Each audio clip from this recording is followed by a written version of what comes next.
الحمدللہ رب العالمین والعاقبۃ للمتقین والصلاة والسلام علی اشرف الانبیاء والمرسلین اما بعد فاعوذ باللہ من الشیطان الرجیم بسم اللہ الرحمن الرحیم رضی اللہ عنہم ورضوا عنہ صدقت یا رب العالمین الصلاة والسلام علیک یا رسول اللہ وعلی آلک واصحابک یا حبیب اللہ الصلاة والسلام علیک یا رحمۃ للعالمین وعلی آلک واصحابک یا خاتم النبیین۔ درود پاک تاجدار کائنات صلی اللہ علیہ وآلہ وسلم کی بارگاہ میں پیش کیجیے۔ اللہم صلی علی سیدنا و مولانا محمد معدن الجود والکرم وعلی آلہ و اصحابہ و اہل بیتہ وبارک وسلم۔ آج 15 مارچ ہے اور 2024 جمعہ مبارک الحمدللہ تعالی رمضان المبارک کی برکات ہم سب لوٹ رہے ہیں اور اللہ کے کرم سے مسجد صدیق اکبر میں جلدی آنے کی رب نے ہمیں توفیق عطا فرمائی۔ آج اس رمضان کریم کے مبارک جمعہ میں جس ہستی کا ہم ذکر کرنے جا رہے ہیں، رب تبارک و تعالیٰ کے ان کے اوپر بڑے احسانات ہیں، اللہ کی بڑی رحمتیں ہیں اور رب تبارک و تعالیٰ نے ان پر بڑا کرم کیا ہے۔ اور پھر یہ وہ ہستی ہیں، یہ وہ شخصیت ہیں، یہ وہ بلند مرتبہ حضور فخر عالم صلی اللہ علیہ وآلہ وسلم کا سب سے پہلے کلمہ پڑھنے والی شخصیت، اور اللہ رب العالمین نے ان کو بڑی برکتیں عطا فرمائی، اور خود انہوں نے پھر امت کے اوپر جو احسانات کیے ان کو ہم شمار نہیں کر سکتے۔ اور ویسے بھی یہ بزرگ فرماتے ہیں نا کہ جو شخص احسان کرے تو اس کے احسان کا بدلہ اگر چکا نہیں سکتے تو کم از کم ان کا شکریہ ادا کرنا، ان کا ذکر خیر کرنا، ان کی باتیں کرنا، ان کا تذکرہ کرنا، یہ تو ایک مسلمان کے ذمے ہے نا۔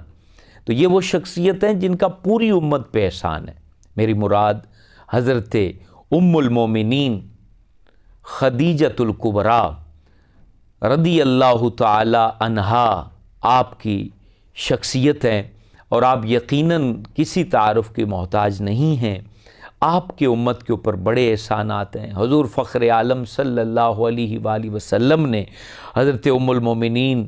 خدیجۃ الکبریٰ رضی اللہ تعالی عنہا کو بڑی فضیلتیں عطا فرمائیں، بڑی برکتیں عطا فرمائیں۔ یہ خاتون، یہ عظیم الشان ہستی، ان کا مکمل تعارف، ان کی دین کے لیے خدمات، رسول ہاشمی صلی اللہ علیہ وآلہ وسلم کے حرم اقدس میں ان کی آمد کیسے ہوئی، نکاح کب ہوا، یہ ساری باتیں آج آپ ماہ رمضان المبارک کے اس عظیم الشان جمعے میں آپ سن سکیں گے۔ حضرت خدیجۃ الکبریٰ، یہ قریش قبیلے سے آپ کا تعلق ہے اور مکہ معظمہ کی آپ رہنے والی ہیں۔ آپ کے والد مکہ مکرمہ کے بہت بڑے تاجر تھے، اور آپ کے انتقال کے بعد یعنی حضرت خدیجۃ الکبریٰ کے والد گرامی جو ہیں جب فوت ہو گئے تو اس کے بعد پورا بزنس، پوری تجارت حضرت خدیجۃ الکبریٰ رضی اللہ تعالی عنہا نے سنبھالی۔ یہ آپ دیکھیں یہ کتنی بڑی ہستی ہیں کہ مکہ مکرمہ اسلام کی آمد سے پہلے ہم سب جانتے ہیں کہ وہاں کے حالات کیسے تھے۔ بت پرستی تھی، حیا نہیں تھی، اور خواتین کے معاملات بھی اچھے نہیں تھے۔ لیکن اس دور میں، اس ماحول میں حضرت خدیجۃ الکبریٰ رضی اللہ تعالی عنہا وہ ہستی ہیں کہ جن کو اہل عرب جو ہے طاہرہ کے لقب سے جانتے تھے۔ اندازہ لگائیں اس وقت بھی آپ کی طہارت، آپ کی نفاست، آپ کا تقوی، آپ کی حیا، اس کے تذکرے مکہ معظمہ کے جو معزز لوگ ہوتے تھے خواتین ہوتی تھیں ان کے درمیان ہوتے تھے۔ تو اللہ تبارک و تعالیٰ نے اس دور میں بھی آپ کی پاکیزگی کو، آپ کے احترام کو اور آپ کی جو نیک نامی ہے اس کو اللہ رب العالمین نے لوگوں میں مشہور کر دیا تھا۔ اپنے والد کے بعد تجارت کو آپ نے ضائع نہیں ہونے دیا، تجارت اتنی اچھی چیز ہے، تجارت کو ضائع نہیں ہونے دیا۔ مختلف ممالک میں ان کا مال جاتا تھا، وہاں سے مال آتا تھا، مکے کی منڈیوں میں سیل آؤٹ ہوتا تھا، اور اس پورے نظام کو حضرت خدیجۃ الکبریٰ رضی اللہ تعالی عنہا سنبھالتی تھی۔ آپ سوچیں گے کہ کیسے وہ پورا نظام سنبھالا جاتا ہوگا، تو وہ اس طرح تھا کہ آپ کے غلام تھے میسرہ، اور اسی طرح آپ کی خادمہ تھی جو آپ کی دوست بھی تھی حضرت نفیسہ۔ یہ دونوں جو ہیں وہ پورے نظام کو دیکھتے تھے، اور حضرت خدیجۃ الکبریٰ رضی اللہ تعالی عنہا ان کو آ کے بتاتے تھے۔ اور پھر ان کے ایک چچا بھی تھے، تو مال اور سرمایہ ان کا ہوتا تھا، اور آگے پھر وہ بطور مداربت خدام مقرر کیے جاتے تھے، اور مداربت کے تحت جو ہے وہ سارا بزنس ہوتا تھا، اور پھر اس کا نفع حضرت خدیجۃ الکبریٰ رضی اللہ تعالی عنہا تک پہنچ جاتا تھا۔ حضور فخر عالم جان کائنات صلی اللہ علیہ وآلہ وسلم آپ جوان ہوئے، آپ کا صدق، آپ کی امانت داری اور آپ کا مخلوق خدا میں اور مکہ مکرمہ کے لوگوں میں آپ کی شہرت جب ہوئی، تو حضرت خدیجۃ الکبریٰ کو یہ مشورہ دیا گیا کہ جو مال شام کی منڈیوں میں جاتا ہے، باہر ممالک میں جاتا ہے، اس کے لیے اگر حضرت محمد بن عبداللہ صلی اللہ علیہ وآلہ وسلم آپ کا انتخاب کر لیا جائے تو یہ بہت اچھا ہوگا، آپ کا مال بھی، سرمایہ بھی اور نفع بھی محفوظ رہے گا، کیونکہ وہ سچے ہیں، امانت دار ہیں، کسی طریقے کا انہوں نے جو ہے وہ کبھی کسی کو دھوکہ نہیں دیا ہے۔ تو آپ کی صداقت اور آپ کی امانت پر پھر رسول ہاشمی صلی اللہ علیہ وسلم کی بارگاہ میں حضرت خدیجۃ الکبریٰ نے جو ہے وہ پیغام بھیجا، گزارش کی، عرض کی کہ اگر آپ تجارت کرنا چاہتے ہیں تو پھر آپ ہمارے ساتھ تجارت کیجئے۔ تو رسول اکرم صلی اللہ علیہ وآلہ وسلم ہر معاملے میں، حالانکہ نبی کی عقل بھی کامل ہوتی ہے، نبی کا فہم بھی کامل ہوتا ہے، نبی کا جو منصب ایسا ہے کہ اللہ رب العالمین کی طرف سے، ابھی آپ نے اعلان نبوت نہیں کیا، 25 سال سے کم عمر ہے، تو اس وقت آپ تجارتی قافلے کی طرف جا رہے ہیں، لیکن یہ بات یاد رکھیں، بعض لوگ یہ بیان کرتے ہیں کہ آپ 40 سال کے بعد نبی بنے ہیں۔ 40 سال کی عمر میں آپ نے اعلان نبوت فرمایا ہے۔ نبی تو آپ کی خود حدیث ہے، رسول اکرم صلی اللہ علیہ وآلہ وسلم فرماتے ہیں، کسی نے پوچھا کہ آپ نبی کب بنے، اب کب سے نبی ہیں؟ تو آپ نے خود فرمایا جب حضرت آدم کا خمیر جو ہے وہ مٹی اور پانی کے درمیان تھا، میں اس وقت بھی اللہ کا رسول تھا۔ تو رسول اکرم صلی اللہ علیہ وآلہ وسلم حضرت خدیجۃ الکبریٰ کے ساتھ آپ کی تجارتی ڈیل ہوتی ہے۔ آپ میسرہ جو تھے ان کو خادم بنا کر کہ راستے میں خدمت گزاری کے لیے ان کو بھیجا جائے، تو وہ ساتھ تھے، اور یہ قافلہ تجارت کا لے کر رسول اللہ صلی اللہ علیہ وآلہ وسلم شام پہنچے۔ وہاں منڈیوں میں مال سیل ہو رہے تھے، لوگ قسمیں اٹھا اٹھا کے اپنا مال بیچ رہے تھے، جیسا کہ آج کل بھی لوگ ایسا بعض کرتے ہیں، قسمیں اٹھا کے مال جو ہے وہ بیچا جا رہا تھا۔ مختلف جھوٹ بول کے بھی لوگ مال بیچتے ہیں، لیکن نبی پاک علیہ الصلوۃ والسلام کے انداز کو حضرت میسرہ دیکھ رہے تھے کہ انہوں نے کوئی قسم نہیں اٹھائی، کسی طریقے کی جو ہے نا وہ کوئی غلط بیانی نہیں کی، اور اللہ رب العالمین کے توکل پر آپ نے وہ سارا سامان جو مال تجارت تھا حضرت خدیجۃ الکبریٰ کی طرف سے، وہ سارا آپ نے وہاں پر بہترین نفع کے ساتھ جو ہے آپ نے سیل آؤٹ کیا۔ آپ واپس آئے، راستے میں حضور علیہ السلام کے اخلاق کو دیکھا، جناب میسرہ نے مختلف نشانیاں دیکھیں حضور علیہ السلام کی شخصیت کے حوالے سے۔ ایک راہب ملا، حضور علیہ السلام ایک درخت کے نیچے، گھنے درخت کے نیچے نبی کریم صلی اللہ علیہ وآلہ وسلم آرام فرما رہے تھے، تو اس راہب نے میسرہ سے پوچھا کہ یہ شخص کون ہے؟ کہا کہ یہ مال تجارت لے کر آئے ہیں، قریش سے ان کا تعلق ہے، مکہ کے رہنے والے ہیں، ابو طالب ان کے چچا کا نام ہے، عبد المطلب ان کے دادا کا نام ہے، حضرت عبداللہ کے یہ بیٹے ہیں۔ تو وہ ساری باتیں راہب نے جب سنی تو اس کے بعد وہ کہنے لگا یاد رکھیں یہ شخص وہ نبی ہے جس کے بارے میں ہمارے نبیوں نے جو ہے وہ پیغام دیا ہے، ہمیں خبر دی ہے، ہماری کتابوں میں جن کی نشانیاں لکھی ہوئی ہیں، یہ وہی آخری نبی ہے۔ کاش کہ میں ان کی اس عمر تک زندہ رہتا کہ جب یہ اعلان نبوت فرمائیں گے، تو یہ اعلان نبوت فرمائیں گے، کیونکہ اس درخت کے نیچے ان لمحوں میں، ان گھڑیوں میں، ان اوقات میں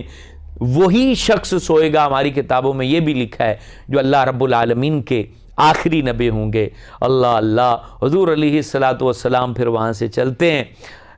جناب میسرہ کہتے ہیں کہ نبی پاک علیہ السلام اس تجارتی قافلے میں نے دیکھا جب دھوپ ہوتی تھی تو آپ کی سواری پر بادل سایہ کر دیا کرتے تھے، اللہ اللہ اللہ، سایہ کر دیا کرتے تھے بادل، اور حضور علیہ السلام وہاں سے شام سے اپنے تجارت کے معاملات سے فری ہو کر، اپنے مال تجارت کو سیل آؤٹ کر کے پھر آپ جب مکہ پہنچتے ہیں تو حضرت خدیجۃ الکبریٰ رضی اللہ تعالی عنہا آپ جب دیکھتی ہیں کہ اس دفعہ معاملہ ہی عجیب ہے کہ پہلے جتنے تجارتی قافلے جاتے تھے ان تمام تجارتی قافلوں سے زیادہ نفع اللہ رب العالمین نے حضرت محمد الرسول اللہ صلی اللہ علیہ وآلہ وسلم کے قافلے کو عطا فرمایا۔ کیوں نہ نفع ملتا کہ برکت انہی کے قدموں کا صدقہ ہے،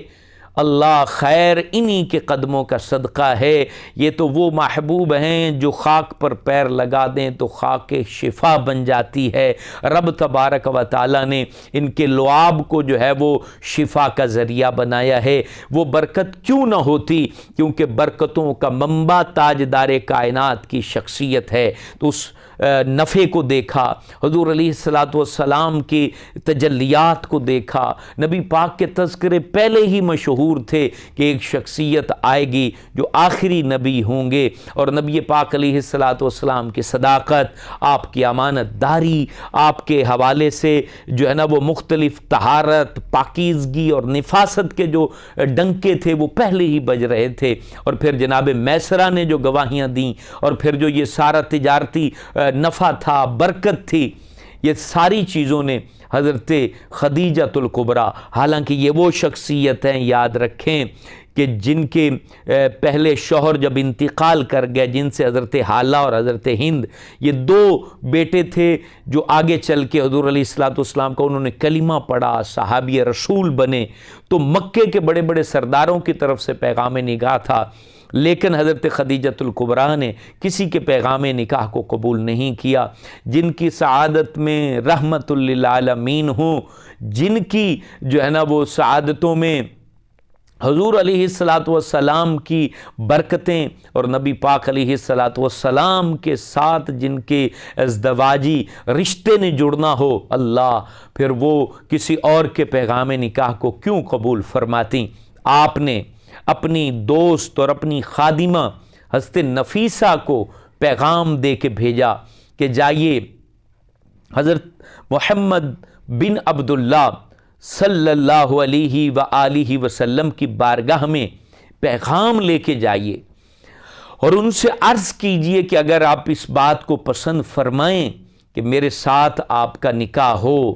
تو میرے لیے یہ بڑا اعزاز ہوگا۔ حضرت خدیجۃ الکبریٰ کا یہ پیغام، یہ کان کھول کے میری بات ذرا نوجوان اور اس دور کے جو اپنے آپ کو بڑا ڈیڑھ ہوشیار سمجھتے ہیں وہ لوگ غور سے سنیں۔ یہ پیغام لے کر حضرت خدیجۃ الکبریٰ کا پیغام جب حضرت نفیسہ لے کر آئیں، نبی پاک علیہ السلام کی بارگاہ میں پیغام پہنچا تو حضور علیہ السلام حالانکہ کامل العقل ہیں اور آپ کی فکر جیسی فکر کسی کے نہیں، آپ کے تصور جیسا تصور کسی کا نہیں، آپ کے علم جیسا علم کسی کا نہیں، آپ کے ظرف جیسا ظرف کسی کا نہیں، آپ کے فہم جیسی فہم کسی کی نہیں۔ اس کے باوجود جب یہ پیغام نکاح آیا، حالانکہ پورے مکہ کی بڑی سردار اور تاجرہ خاتون، متول خاتون جو ہیں، یعنی مالدار خاتون جو ہیں، ان کا پیغام آیا ہے، تو نبی پاک علیہ الصلوۃ والسلام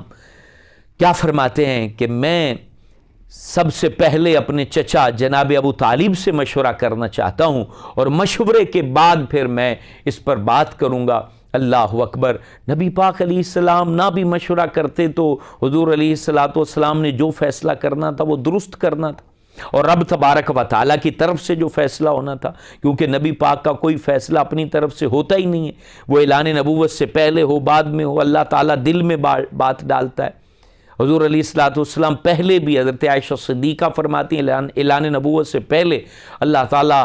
رسول اللہ صلی اللہ علیہ وسلم کو خواب دکھاتا تھا، اور وہ سارے خواب سچے ہوتے تھے۔ جو رات کو آپ دیکھتے تھے وہ آپ کو صبح ویسے ہی وہ سارے معاملات ہو جاتے تھے، اب سچے خواب آتے تھے، ساری باتیں سچی تھی، سچے نبی تھے، اور بچپن اور لمحہ لمحہ سچا تھا، گھڑی گھڑی سچی تھی، آپ کے دن بھی سچے تھے، آپ کی راتیں بھی سچی تھی، آپ کے فیصلے بھی سچے تھے، اور آپ کی باتیں بھی سچی تھی۔ جھوٹ تو تھا ہی نہیں، دھوکہ تو تھا ہی نہیں، فراڈ تو تھا ہی نہیں۔ اللہ اکبر۔ تو رسول اللہ صلی اللہ علیہ وسلم نے یہ مشورہ کیوں کیا؟ یہ قابل توجہ بات ہے۔ یہ آج جو کہتے ہیں کہ جناب ہم اپنی مرضی سے شادی کر لیں، نہ ابا سے پوچھیں، نہ اماں سے پوچھیں، نہ کسی سے پوچھیں،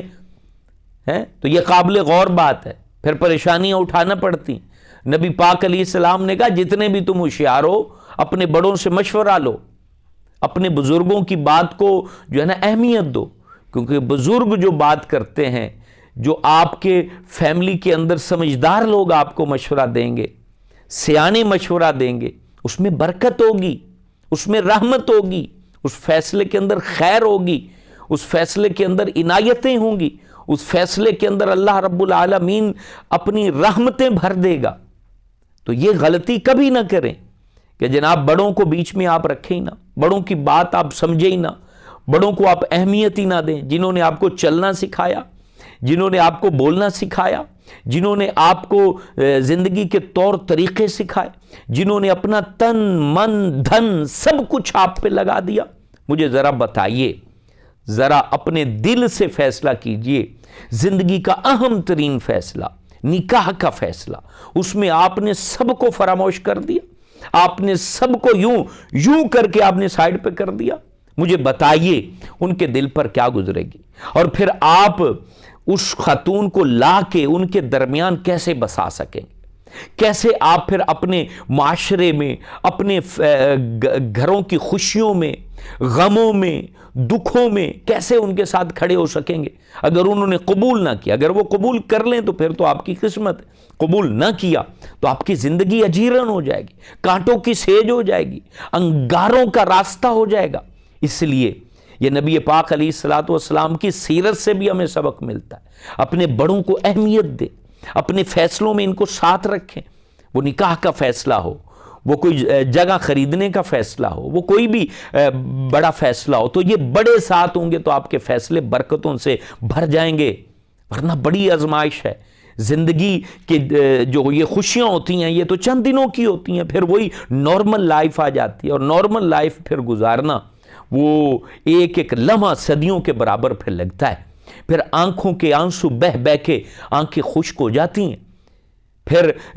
کمر دوہری ہو جاتی ہے اس درد کو، اس دکھ کو، اس تکلیف کو اٹھا کے۔ لہٰذا اپنے آپ کو محتاط رکھیں، اپنے آپ کو جو ہے نا وہ سمجھدار رکھیں، اپنے آپ کو ان بڑے فیصلوں میں کبھی بھی تنہا نہ ہونے دیں۔ یہ تنہائی مار دیتی ہے، یہ تنہائی پھر گمنامی میں ڈال دیتی ہے، پھر راستے کاٹتے ہیں، پھر در و دیوار پھر چیخ چیخ کر کانوں کے اندر وہ آوازیں کستی ہیں، پھر ان آوازوں کا شور بندے کا دل جو ہے نا وہ چیر دیتا ہے، پھر بیماریاں لگتی ہیں، زخم پڑتے ہیں، دردیں پڑتی ہیں، پھر قریب بھائی کھڑے نہیں ہوتے، پھر قریب باپ کی شفقت نہیں ہوتی، پھر قریب چچا تایا نہیں کھڑے ہوتے۔ لہٰذا سمجھدار بنیے اور اپنے آپ کو کبھی بھی ایسی حماقت کا شکار نہ ہونے دیجئے کہ جس کے اندر آپ سب کو چھوڑ چھاڑ کے اکیلے کھڑے ہو جائیں اور آپ ایک ڈرامائی اور فلمی زندگی سے متاثر ہو کر کہیں کہ نہیں جی میں تو سب سے لڑ لوں گا۔ نہ میاں، ایسا نہ کرنا۔ حضور فخر عالم علیہ السلام نے الغرض یہ آپ کو ساتھ میں حضور صلی اللہ علیہ وسلم کی سیرت سے جو نور ملتا ہے وہ وضاحت کر کے آپ کو بتاتا ہوں مسجد صدیق اکبر میں آنے کی، تاکہ برکات ملیں آپ کو۔ جو نوجوان ہیں بالخصوص اپنی زندگیوں کو سنوارنے والے بنے، اپنی زندگیوں کو کامیاب اور آئیڈیل زندگی بنانے والے بنے۔ لقد کان لکم فی رسول اللہ اسوۃ حسنہ کی برکتیں پانے والے بنے۔ نبی پاک جانے کائنات صلی اللہ علیہ وآلہ وسلم کے نور سے تمہارے دن بھی روشن ہو جائیں، راتیں بھی روشن ہو جائیں، اور تمہارے تعلقات اور رشتے بھی روشن ہو جائیں۔ یہ ہمارا مقصد ہے، اس کے علاوہ ہمارا کوئی مقصود نہیں ہے۔ تو حضور فخر عالم جانے کائنات صلی اللہ علیہ وآلہ وسلم کے چچا نے جناب ابو طالب نے فوراً جو ہے نا وہ اس فیصلے کو قبول کرنے کا مشورہ دیا۔ اب اس میں جب مشورہ اپنے خاندان کے ساتھ وہ مطابقت کرتا ہے تو اس کی پھر برکت ہوتی ہے، اس پیغام کو قبول کر لیا جاتا ہے، اور پھر حضور فخر عالم جانے کائنات علیہ الصلاۃ والسلام کا نکاح حضرت خدیجۃ الکبریٰ رضی اللہ تعالی عنہا، کروڑوں اربوں لا تعداد سلام ہو حضرت خدیجۃ الکبریٰ پر، اللہ ان کی قسمت پر، اس مقدس رشتے پر یہ رشتہ جڑ جاتا ہے۔ حضرت خدیجۃ الکبریٰ ایک آئیڈیل زوجہ اور کائنات میں آنے والی تمام مسلمان عورتوں کی بہترین رہنما، حضرت رسول ہاشمی صلی اللہ علیہ وآلہ وسلم کی بارگاہ میں حاضر ہوتی ہیں، حضور جان رحمت علیہ الصلاۃ والسلام سے عرض گزار ہوتی ہیں، آقا یہ تمام مال و جائیداد، یہ تمام غلام، یہ تمام کنیزیں، میرا جو کچھ بھی سرمایہ ہے، میری زندگی کی جتنی وراثت ہے، جو جمع پونجی ہے، یہ سب کچھ آپ کے قدموں میں پیش ہے۔ اس کی مالکن اب میں نہیں ہوں، اب اس کے مالک آپ ہیں۔ آپ اس کو چاہیں، جہاں چاہیں، جیسے چاہیں صرف کریں۔ اللہ اللہ، دنیا کے اندر ایک لاڈ پیار سے پلی ہوئی خاتون جب اس کی شادی ہو جاتی ہے اور شوہر اگر اس کی جو ہے نا وہ تمام تر سہولتوں کو پورا نہیں کر پاتا تو وہ تانے دیتی ہے، اس کا باپ بھی تانے دیتا ہے، اس کے گھر کے باقی رشتہ دار بھی جھگڑا ہو جائے تو تانے دیتے ہیں۔ اللہ اکبر، لیکن یہ کتنی عظیم الشان خاتون ہیں، انہوں نے اتنے امیر گھرانے میں اپنی آنکھ کھولی، انہوں نے سرمایہ دیکھا، سرمایہ دار والد کے گھر میں پیدا ہونے والی خاتون جب رسول اللہ صلی اللہ علیہ وسلم کے حرم مقدس میں آتی ہیں تو یہ حرم کے اندر کیسی تاریخ رقم کرتی ہیں کہ حضور علیہ السلام کی خدمت بھی کر رہی ہیں۔ یہ نہیں کہا کہ کسی خادمہ سے کپڑے آپ کے دھلوا دیے جائیں یا جھاڑو لگا دیا جائے، کھانا پکا کے پیش کیا جائے، نہ حضرت خدیجۃ الکبریٰ نے کبھی ایسا نہیں کیا۔ حضور پاک علیہ الصلاۃ والسلام کے در دولت پر جب سعادتیں ملتی ہیں تو سعادت کی قدر بھی کی جاتی ہے، جب برکات ملتی ہیں تو برکات کی قدر بھی کی جاتی ہے۔ رسول اکرم صلی اللہ علیہ وآلہ وسلم کے قدموں میں آنے کے بعد حضور کی خدمت بھی کی، گھر کے اندر آپ نے صفائی کا کام بھی کیا، حضور پاک کو کھانا بھی پکا کے پیش کیا۔ نبی پاک علیہ الصلاۃ والسلام کی جو ہے وہ ایک بیٹے کے علاوہ جتنی اولاد ہے وہ حضرت خدیجۃ الکبریٰ کے بطن سے اللہ رب العالمین نے عطا فرمائی۔ حضرت قاسم بن محمد عطا فرمائے، حضرت عبداللہ بن محمد عطا فرمائے، حضرت زینب بنت محمد عطا فرمائیں، حضرت رقیہ بنت محمد عطا فرمائیں،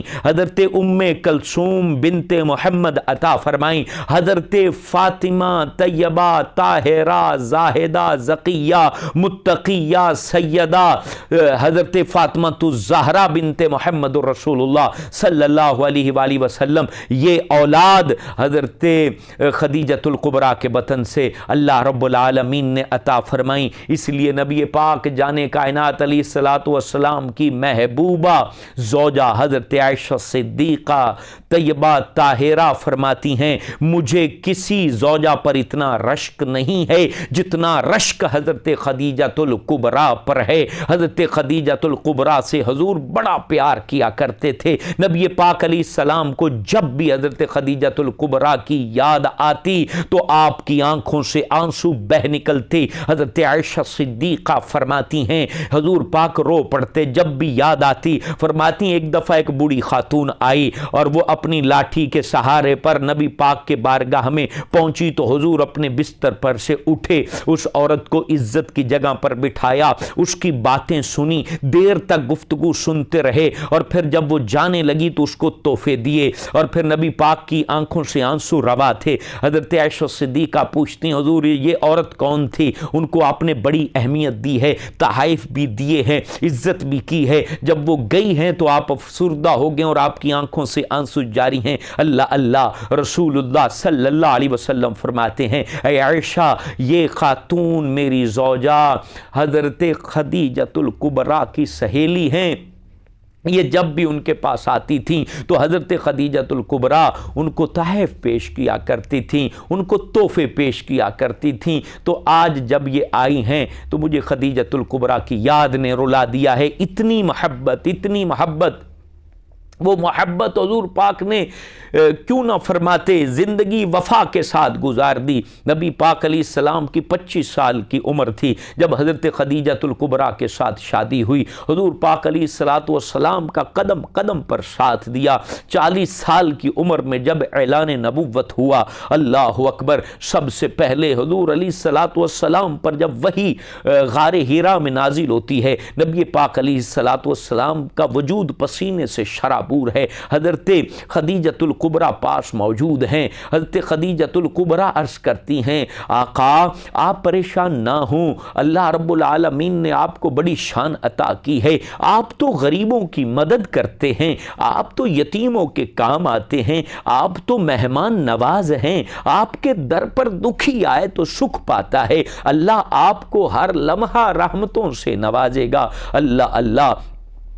پھر وہ گھڑی شروع ہوئی کہ جب نبی پاک نے کہا کہ اللہ ایک ہے، میں رب کا رسول ہوں، اس وقت سب سے پہلے بغیر کسی دلیل کے نبی پاک علیہ السلام کا کلمہ پڑھنے والی حضرت خدیجۃ الکبریٰ ہیں۔ اپنی بیٹیوں کو حضور پاک علیہ السلام کے ہمراہ کھڑا کرنے والی حضرت خدیجۃ الکبریٰ ہیں۔ اپنا مال سارے کا سارا، اللہ اکبر، سرمایہ دار خاتون، غلاموں کو خریدنے پہ مال صرف ہو رہا ہے، حضور پاک علیہ السلام کی دین کی ترویج میں مال صرف ہو رہا ہے، یہاں تک کہ صرف ایک جوڑا پہننے کا باقی رہ گیا۔ حضرت خدیجۃ الکبریٰ نے اپنا سب کچھ حضور پہ فدا کر دیا، اپنے ارمان، اپنی راتوں کی نیندیں، اپنے دن کا سکون، سب کچھ رحمت للعالمین کے اوپر قربان کر دیا۔ یہ حضرت خدیجۃ الکبریٰ ہیں۔ اللہ اللہ۔ پھر وہ گھڑیاں آئیں 7 ہجری کو کہ جب مکے کے قریش نے بائی کاٹ کر دیا، سوشل بائی کاٹ ہوا، شاب ابی طالب میں رہنے کا اعلان کر دیا گیا۔ اللہ، ایک مکے کی سردار کی بیٹی، تاجر کی بیٹی، تاجرہ خاتون اب اس گھاٹی کی طرف چل رہی ہیں جہاں کھانے کو کچھ بھی نہیں ہے، پتے اور گھاس جو ہے وہ کھائی جا رہی ہے، اور وہاں 3 سال تک، ایک لمحہ نہیں، ایک گھڑی نہیں، ایک شب نہیں، 3 سال تک حضور پاک علیہ السلام کے ہمراہ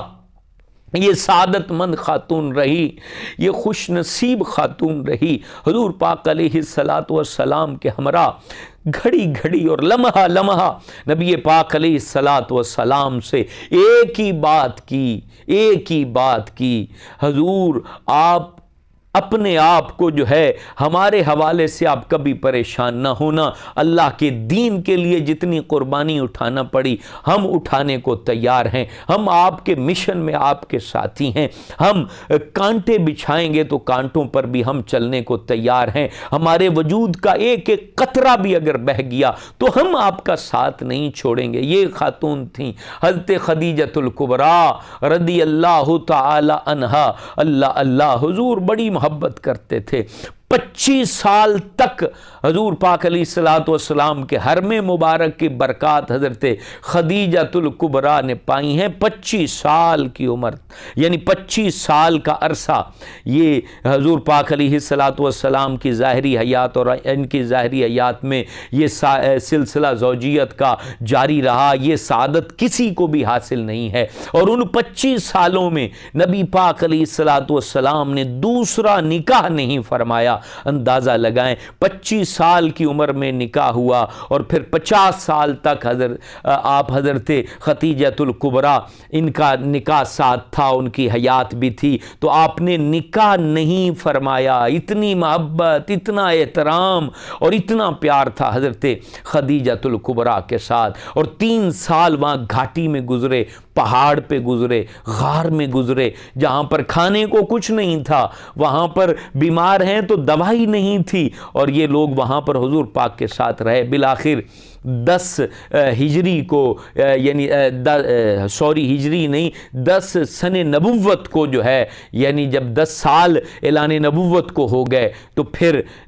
وہ معاہدہ بھی ختم ہو گیا اور واپس آ گئے، اور اس دوران پھر حضرت خدیجۃ الکبریٰ رضی اللہ تعالی عنہا آپ کا وصال مبارک ہو جاتا ہے۔ اللہ حضور فخر عالم علیہ الصلوۃ والسلام کی یہ پہلی زوجہ حضرت ام المومنین جب آخری لمحے ہوتے ہیں، آپ جب بیماری آپ سے برکت لینے آتی ہے تو مکے کے سرداروں نے بھیجا، غور سے سنیے گا، دین کے لیے کتنی بڑی قربانیاں ان لوگوں نے دی ہے۔ مکہ معظمہ سے جب بڑے بڑے سرداروں نے پیغام بھیجا کہ آپ ایک سردار کی بیٹی ہیں، اب مالدار شخص کی بیٹی ہیں، ہم چاہتے ہیں کہ آپ اگر دنیا سے فوت ہو جائیں تو آپ کا جنازہ بڑے دھوم دھام سے جائے، اور یہاں سے جو ہے نا وہ تمام لوگ آپ کو سلامی دیں، احترام کریں، تو آپ کے لیے ایک ہی شرط ہے کہ آپ حضرت محمد الرسول اللہ صلی اللہ علیہ وآلہ وسلم کا ساتھ چھوڑ دیں، اسی دنیا میں جو ہے نا اپنا ہاتھ اٹھا لیں۔ اللہ اکبر۔ وہ پیغام جب آپ تک پہنچا تو آپ نے ایک ہی بات کہی، تم کیا سمجھتے ہو میں نے ایسے ہی کلمہ پڑھا ہے؟ میں نے حضور پاک پہ برستے انوار کو پایا ہے، جان رحمت علیہ السلام کی برکات کو پایا ہے، حضور فخر عالم صلی اللہ علیہ وسلم اللہ کے کتنے محبوب ہیں، ان تمام لمحوں کو میں نے پایا ہے، میں کیسے ان کو چھوڑ دوں؟ تم میرے جنازے میں آؤ یا نہ آؤ، میرے لیے حضرت محمد ہی کافی ہیں، میرے لیے حضور فخر عالم ہی کافی ہیں۔ اللہ اکبر۔ اور پھر وہ آخری لمحے تھے میرے دوستو، کائنات عالم کو یہ محسنہ اسلام چھوڑ کے جا رہی تھیں کہ جن کے بارے میں آتا ہے رسول اللہ صلی اللہ علیہ وآلہ وسلم فرماتے ہیں کہ ایک دفعہ غار پر میرے لیے کھانا لے کر، کھانا برتن میں ڈال کر حضرت خدیجۃ الکبریٰ آئیں تو میرے پاس جبرائیل امین موجود تھے۔ حضرت جبرائیل مجھ سے کہتے ہیں یا رسول اللہ، ایک خاتون آ رہی ہیں آپ کے پاس کھانا لے کر، ان کو میرا سلام بھی کہیں اور ان کو کہیں رب بھی آپ کو سلام کہہ رہا ہے۔ کیسا نصیب پایا ہے ام فاطمہ نے، ام المومنین نے، حضرت خدیجۃ الکبریٰ نے کتنا نصیب پایا ہے کہ رب سلام بھیج رہا ہے، جبرائیل جو فرشتوں کے سردار ہیں وہ سلام بھیج رہے ہیں۔ اور پھر حضرت جبرائیل امین یہ بھی کہتے ہیں، اللہ اکبر، حضرت خدیجۃ الکبریٰ کے لیے پیغام لے آئے، حضور حضرت خدیجۃ الکبریٰ کے بارے میں اللہ نے کہا ہے کہ ان کو موتیوں والے محل کی خوشخبری دے دو کہ رب تعالیٰ نے حضرت خدیجۃ الکبریٰ کے لیے موتیوں والا محل تیار کر رکھا ہے، جس میں کوئی شور نہیں ہوگا، جس میں کوئی پریشانی نہیں ہوگی۔ اللہ اللہ، میری بہنوں اگر چاہتی ہو کہ محشر حضرت خدیجہ الکبریٰ کے ساتھ ہو، اگر چاہتی ہو کہ قیامت حضرت خدیجہ الکبریٰ کے ساتھ ہو، اگر چاہتی ہو کہ قیامت میں جب جنت میں جاؤ تو ان کی سواری کے پیچھے پیچھے جاؤ، تو پھر ان کے کردار کو اپنانا پڑے گا، ان کی سچائی کو اپنانا پڑے گا، ان کی طہارت کو اپنانا پڑے گا، ان کے تقوی کو اپنانا پڑے گا، ان کے زہد کو اپنانا پڑے گا، ان کی سخاوت کو اپنانا پڑے گا، ان کے عشق رسول کو اپنانا پڑے گا، اپنی ذات کو فدا کرنا ہوگا ان کے راستے پر۔ تو پھر یہ دنیا بھی تمہارے لیے پرامن ہوگی، یہ دن بھی تمہارے پرامن ہوں گے، تمہارے گھروں میں بھی برکتیں آئیں گی، رحمتیں آئیں گی، عنایتیں آئیں گی۔ جب آخری لمحے تھے تو یہ سعادت مند خاتون ہیں، انہوں نے نبی پاک علیہ السلام کو آواز دی، اللہ حضور فخر عالم علیہ السلام تشریف لائے۔ اللہ اللہ، عرض کرتی ہیں حضور گزارش ہے، میری زندگی کے آخری لمحے ہیں، سانس کی مالا ٹوٹنے والی ہے، ایک خواہش ہے کہ آپ میرے چہرے کے سامنے بیٹھ جائیں۔ اللہ اکبر، اللہ اکبر۔ حضور فخر عالم علیہ السلام حضرت خدیجہ الکبریٰ کے سامنے بیٹھ جاتے ہیں، تشریف فرما ہوتے ہیں۔ آپ کہتی ہیں میں چاہتی ہوں میری زندگی کی آخری سانسیں آپ کو دیکھتے دیکھتے گزرے، میری روح آپ کو دیکھتے ہوئے جو ہے وہ فدا ہو جائے، اور آپ کے لیے جو ہے میں اس لمحے یہ چاہتی ہوں کہ اس لمحے میں یہاں سے اس طریقے سے جاؤں کہ میری نگاہ آپ کے چہرے پر پڑ رہی ہو اور یہ سانسیں ٹوٹ رہی ہوں۔ اور دوسری گزارش، رسول اکرم صلی اللہ علیہ وآلہ وسلم کی بارگاہ میں حضرت خدیجہ الکبریٰ رضی اللہ تعالی عنہا نے کی کہ یہ میری بیٹیاں ہیں، میں نے آپ کے حرم میں وقت گزارا ہے، کبھی کوئی کسی وقت کوئی لمحے میری آواز، یہ ہوتی ہے سعادتیں، یہ ہوتی ہیں اصل زندگی کہ اپنے ساتھی سے جدا ہو رہی ہیں، اپنے سر کے تاج سے جدا ہو رہی ہیں، تو عرض کر رہی ہیں کہ حضور کبھی کوئی لفظ اونچا ہو گیا ہو تو مجھے آپ معاف فرما دیجئے۔ اللہ اکبر، اللہ اکبر، کتنی خوش نصیبی ہے، کتنی بڑی برکت اور لمحے ہیں، اور پھر عرض گزار ہوتی ہیں۔ یہ جو پوری زندگی حضور پاک علیہ السلام کی 4 بیٹیاں تھیں، آپ نے چاروں سے بے انتہا محبت فرمائی، چاروں پر شفقت فرمائی، لیکن جو شفقت حضرت فاطمہ الزہرا پر کی وہ انہی کا حصہ تھا، ان کو جگر کا ٹکڑا کہا۔ اس کی وجہ یہ تھی کہ آخری لمحے حضرت خدیجہ الکبریٰ نے کہا کہ حضور یہ میری 4 بیٹیوں کا خیال رکھنا، لیکن یہ فاطمہ چھوٹی ہیں، مجھے بڑی پیاری ہیں، ان کا چہرہ آپ سے ملتا ہے، ان کی چال ڈھال اور گفتار و کردار آپ سے بڑا ملتا ہے، ان کا بڑا خیال رکھنا۔ زندگی بھر حضور پاک نے حضرت خدیجہ الکبریٰ کو یاد رکھا، دنیا چھوڑ کے چلی گئی، اپنے ہاتھوں سے حضرت خدیجہ الکبریٰ کو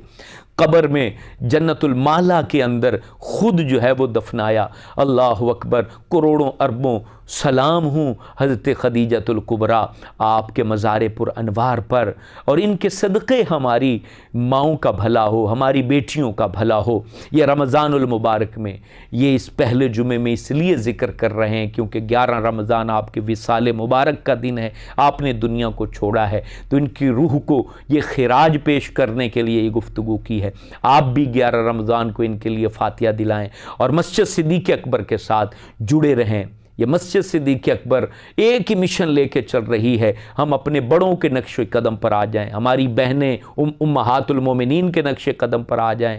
سیدہ فاطمہ کے نقش قدم پر آ جائیں، اور ہمارے جتنے بزرگ ہیں، نوجوان ہیں، بھائی ہیں، دوست ہیں، یہ سب کے سب صحابہ کرام اور اہل بیت کے نقش قدم پر آ جائیں۔ مسجد صدیق اکبر دھوم دھام سے الحمدللہ اس کا کام چل رہا ہے، مسجد انتظامیہ بھرپور کوششیں کر رہی ہے، دن رات ایک کر رکھا ہے، اور الحمدللہ عید کے بعد یہاں پر درس نظامی کی کلاسیں شروع ہونی ہیں، تو بھرپور آپ کے تعاون کی ضرورت ہے۔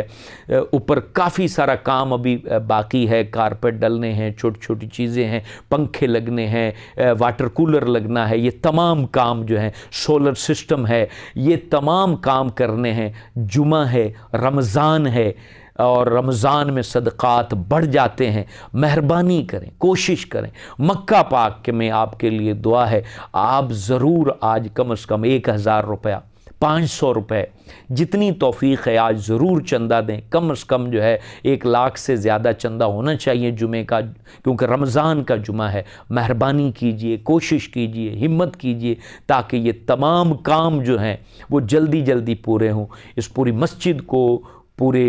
جامعہ کی بلڈنگ کو یہ سولر سسٹم پر کنورٹ کرنا ہے، کیونکہ بجلی بہت مہنگی ہو چکی ہے، اور وہ ایک خطیر رقم جو ہے اس پر لگے گی، 25 لاکھ سے زیادہ کا خرچہ ہے۔ آپ سب کوشش کریں، اور جامعہ کو مکمل کرنے میں، اوپر کے کام مکمل کرنے میں آپ کے تعاون کی اشد ضرورت ہے۔ اور یہ رمضان المبارک لاکھوں لاکھ جو ہے وہ اجر بڑھ جاتا ہے رمضان میں۔ آپ نے اگر زکوٰۃ دینی ہے تو آپ جامعہ کو دے دیں، حاجی منیر احمد میانہ صاحب کو جمع کرا دیں۔ عشر جو ہے آپ نے دینا ہے تو مدرسے کے لیے آپ جمع کروا دیں، اگر ابھی تک جمع نہیں کروایا تو آپ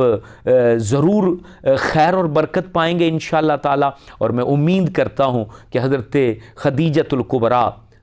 رضی اللہ تعالیٰ عنہ کا جو ذکر میری بہنوں نے سنا ہے اس پر ضرور عمل کریں گے، بھائی بھی عمل کریں گے، اور اس ویڈیو کو آپ لے کر اپنے گھروں میں بچیوں کو، بہنوں کو ضرور سنائیں، تاکہ ہمارے معاشرے میں حیا، غیرت، حمیت اور پاکیزگی اور طہارت کا دور دورہ ہو۔ انشاءاللہ تعالیٰ اس کی برکتیں مجھے بھی ملیں گی، آپ کو بھی ملیں گی۔ میں دعا گو ہوں اللہ تعالیٰ میرا آپ کا حامی و ناصر ہو، آمین یا رب العالمین۔